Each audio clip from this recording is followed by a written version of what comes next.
But that lady, that new press secretary, she's that video, dude. She's a gangster. They're prepared. And you know why they're prepared? Because they're trying to play gotcha. Yep. So she played gotcha with them. She checkmated them. She came in there with that Elon Musk flamethrower. Play that video.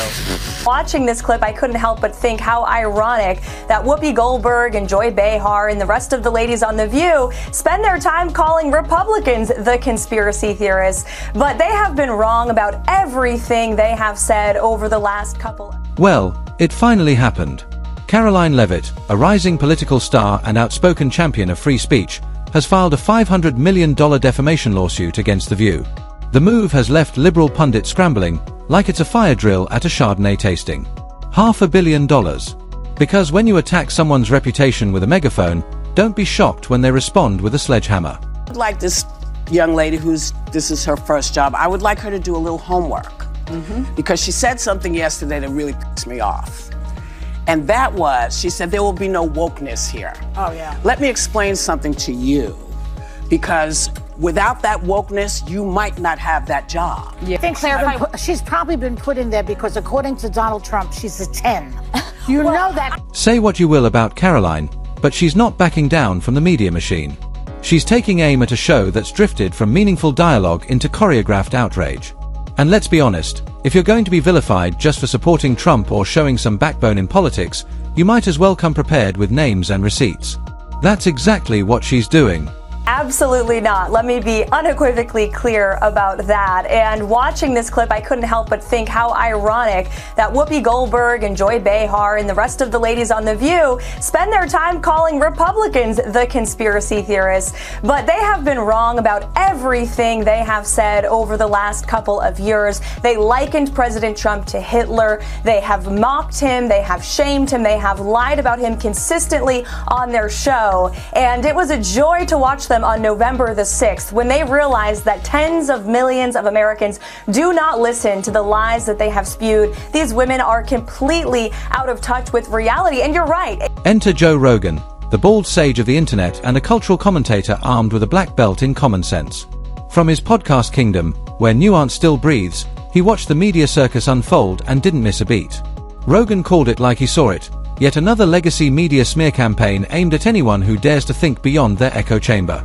Lady, that new press secretary, she's a gangster. That video, dude. She's a gangster. Have you seen that video? You've never seen someone more prepared for a question in your life, Jamie. Have you seen that? Yeah. You know what I'm talking about? Small point on that. Not the big point, but small point. She was so prepared for Yes. That's what I'm saying. Well, she's supposed to be prepared. That's why I Jamie. said you've never seen someone more prepared. For that. While the ladies of The View clutched their coffee mugs and flung around words like dangerous with all the intellectual rigor of a BuzzFeed quiz, Rogan cut through the noise. No panel needed, just a MIC, a dose of sanity, and maybe some elk jerky on the side. His take: refreshingly blunt.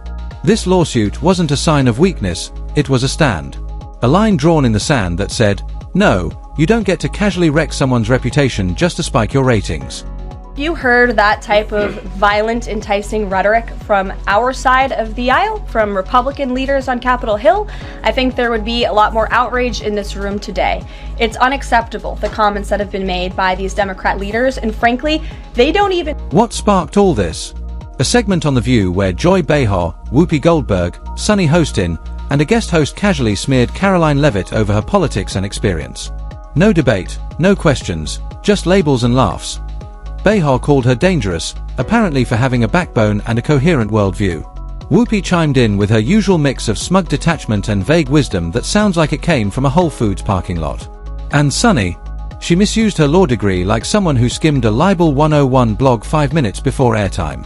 Went after Joe Rogan on The View, and he fired back spectacularly. You're worried about losing your job, and you're worried about podcasts taking over, and who's the source of news, and we said Donald Trump was Hitler, but half the country disagreed with us, and he won, and this is and That's when Karoline said enough.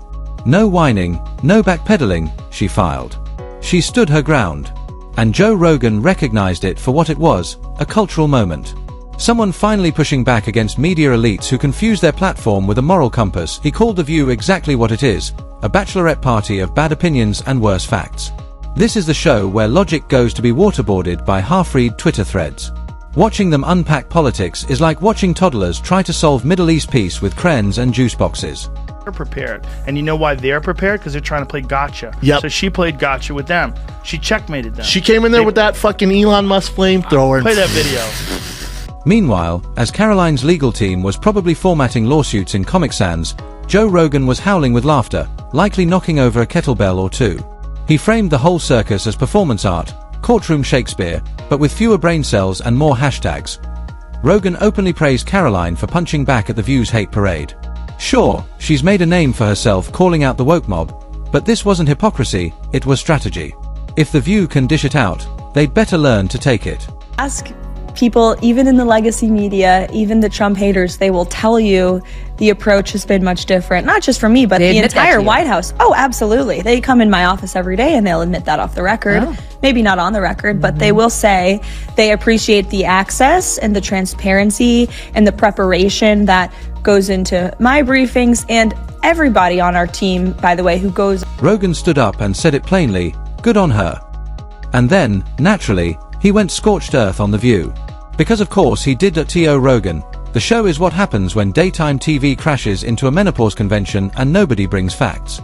He shredded their whole shtick, shout loud enough to play the victim, then act like survivors of their own echo chamber. They're basically what happens when the mean girls grow up, get talk shows, and forget to evolve. Show, but it's fun to watch. It's just fun to watch them. It's good entertainment. Yeah. Undoubtedly. Well, they're just, it's interesting because I think Sunny is very intelligent, but she's ideologically captured. Right.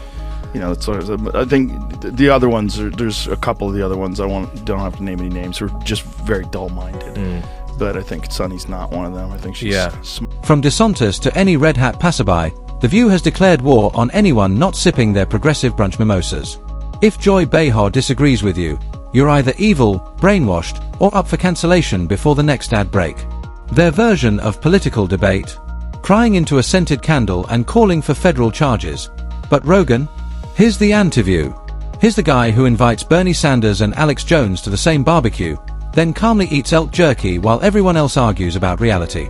Here's the adult in the room, even if he's wearing camo and talking about space apes as though when Karoline sued The View, Rogan didn't flinch. He laughed. Then he clapped. Because deep down, everyone knew. It was time someone called them out. Let's not pretend The View is PBS. This isn't journalism. It's Judge Judy with hot flashes. It's political improved with no script and even less logic. And the second a guest brings a different opinion, it turns into an exorcism.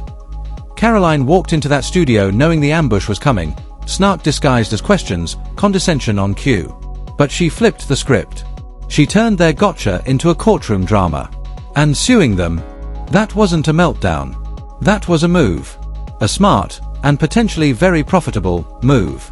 People want us divided, and they aren't just here in this country. They're foreign adversaries who are infiltrating our social media because it is prudent for us to stay that way. So when you see something that really pisses you off, you should triple check that one. Yeah. But I think that's why people like our show, because they know that we are checked by ABC News.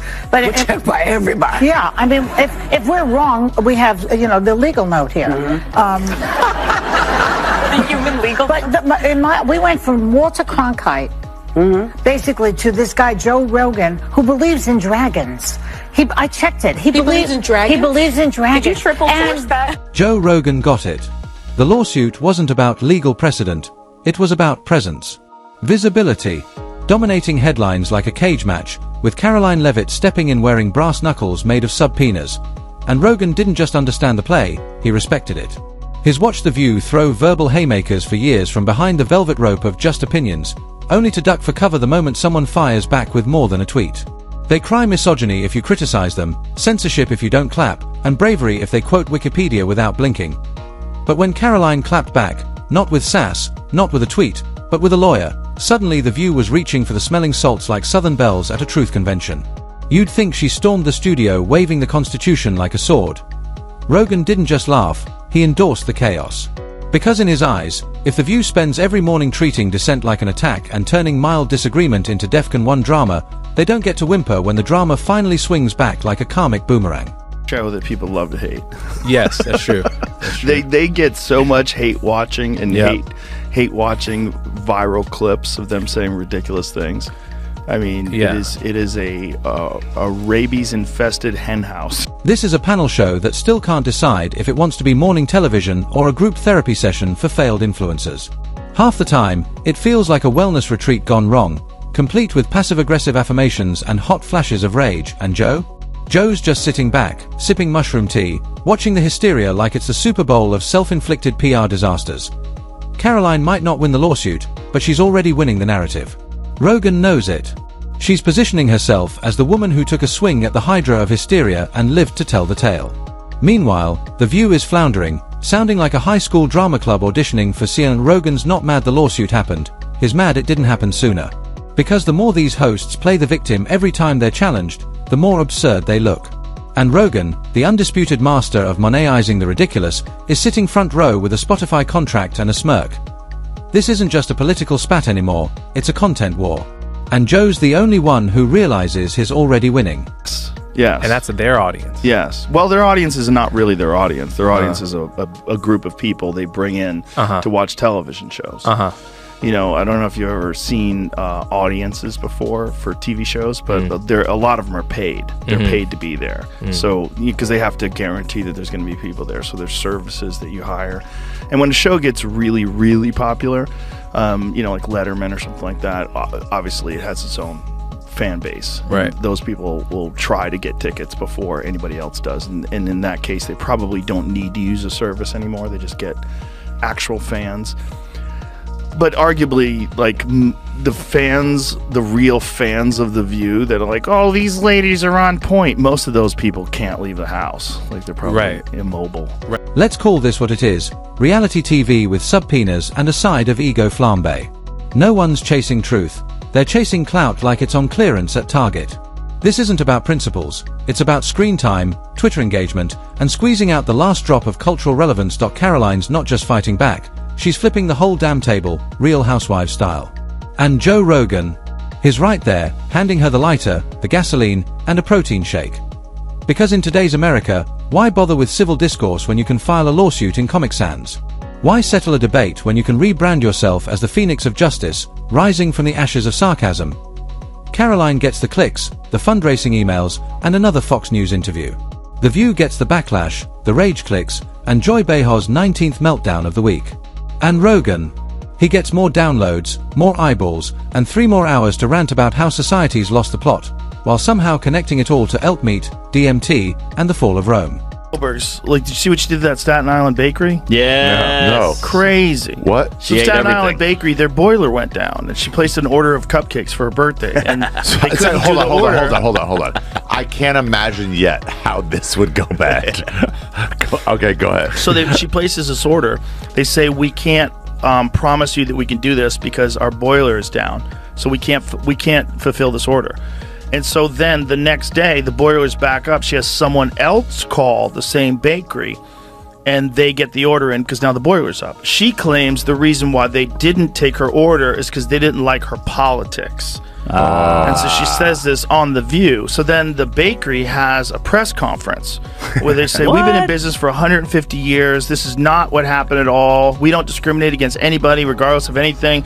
We just had a problem with our boiler. And she's singling out a family-run business. And then there's a line around the block for This isn't democracy. It's daytime court cosplay.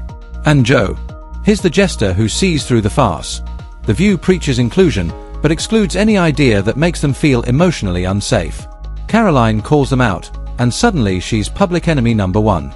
But Rogan's the only one laughing while everyone else pretends this is civil discourse. So now we get to watch Karoline launch subpoenas like confetti, The View drown in its own indignation, and Joe Rogan turn the entire spectacle into high-octane podcast fuel. It's a 3-ring circus of ideological chaos, and Rogan just sold out the popcorn stand. Because the real winner here isn't Karoline, and it's not the lawyers.